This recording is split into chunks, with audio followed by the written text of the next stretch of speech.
of the week. Yes, sir, man. I'm excited for this one, man. This one gonna be dope. And it's hard to believe that ESPN College Game Day is not on site. We know Fox gonna be in the building, but Lord, it's gonna be probably one. This is right here is like a championship matchup. I know what you're gonna say, nah, it is a championship matchup. It's Big Ten. No, I mean like a national championship matchup. Like you have elite versus elite. The best of the best. Man, this one right here is really hard to say who you think gonna win this game. And even the analytics got the same. 50.6 to Indiana, 49.4 to OSU. I think the spread is like 4. I mean, you're gonna talk about two really elite programs, bro. But for Indiana, this is your moment. Kirk Cignetti, this is your moment. Fernando Mendoza, this is your moment. This is why you work hard. This is why you came to Bloomington in Indiana for these type of moments. Now for Indiana, offensively, breaking down the matchup. Right? Mendoza's had a pretty good year, only 5 interceptions. He's been balling. He had his Heisman-like moment against Penn State, bringing them boys back for a big-time victory on the road, getting it done. But the key is you got to establish the run. It starts with Roman Hemby. He's had a good season so far, 866 rushing yards, 6 tubs. You got to be balanced if you're going up against Ohio State. Easier said than done. Then in the receiving game, you're going to have to hit this dude right here, Omar Cooper, who's been doing his thing. But what I like is that Mendoza spreads the football around. It ain't just Omar Cooper Jr., right? They hitting a whole bunch of different guys, obviously like Elijah Surratt. So you got a bunch of pieces to attack this Ohio State defense. But like I said, that's easier said than done.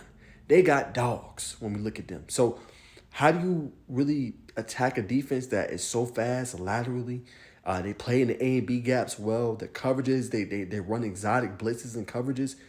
I don't know. Because you got a dog like Sonny Styles, mixed with a Curry, mixed with a Caleb Downs. And then also on the inside, you got Caden McDonald. Good damn luck. So it's not going to be an easy contest. But if you want to see where your program is matching up and they lining up to, this is a great matchup to see where you are as a program as Indiana. We know you've had a good year. Regardless of the result of this game, you're getting into a CFP playoff. But you can really establish yourself as like, yeah, we that team, we that natty contender. But it's going to be key that they mix it up offensively, lean on a little bit of obviously the tight ends, and be able to establish a running game. Because if Mendoza has to sit back there and throw 30, 40, 50 plus times, not saying he can't. But if it ain't no semblance of a running game, it's going to be a long damn night. So that's key number 1. Key number 2, it's a big game for Julian Sand and company. Now, he's balled all year. He's been teetering on 78, 79, 80% completion percentage all damn year. He has been him. And a lot of people are like, oh, well, Naj, he has all this talent. He has Carnell Tate and Jeremiah Smith. Both of them boys missed multiple games this year.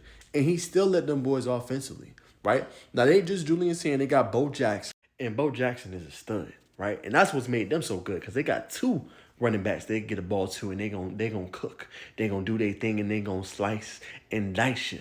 But Bo Jackson has been great as a young player in this offense for Ohio State. All of it goes always to Jeremiah Smith, but it ain't just a Jeremiah Smith show. I told you about Carnell Tate.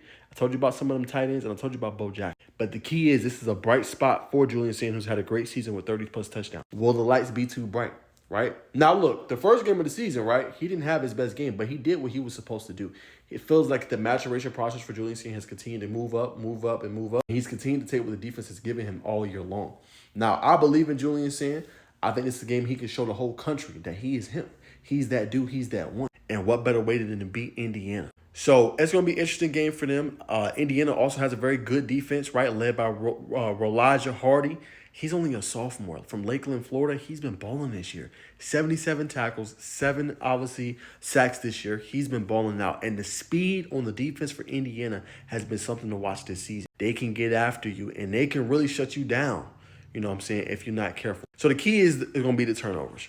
Who's going to make the first mistake in this game in terms of turnovers? Who's going to be able to get a little bit of a boost from special teams in this game? They do have Caleb Downs, who returns the ball. They do have a dynamic playmaker, who I talked about earlier with Indiana, and Elijah Surratt. So you're going to need a big play somewhere, right? Feels like early on in this game, it could be a situation where it might be defensive, right? It might be a 10-7 game going into the half. It could be 14-7 or 14-10 going into the halftime as both teams trying to figure each other out. Both defenses are stout early. Then the second half, both teams kind of figure it out and then go down the field, hit big plays and things like that. It's going to be very intriguing, man. It's going to be very intriguing. But I believe in Ohio State. I think they got a great program and a great team. I want Indiana to win because I love parity, first of all. I love parity, and I love to see a team that nobody was thinking about 2 years ago that's now on this stage and on this level. Kirk Cignetti has done a phenomenal job. They did a great job signing him to an extension, obviously, during the season, and now they got their coach for the future. So those are going to be the keys to the game, man. I'm going with Ohio State. You know what I'm saying? I think all around talent-wise, I think you look up and down that roster, man. It's a whole bunch of NFL talent. It's going to be tough to beat. But, hey, they got the signal call in order to do it in Fernando Mendoza. You know what I'm saying? They got the pieces to do it, but I'm going to roll with the side of caution on this one. I ain't going to go upset-minded. I'm going to go with Ohio State, man. I think a close game, though. I'm going to go 28-21 victory for the Buckeyes over Indiana, who still gets into, obviously, the college football playoff. But should be a good one. Two really good teams, Indiana, Ohio State. I'm going with OSU.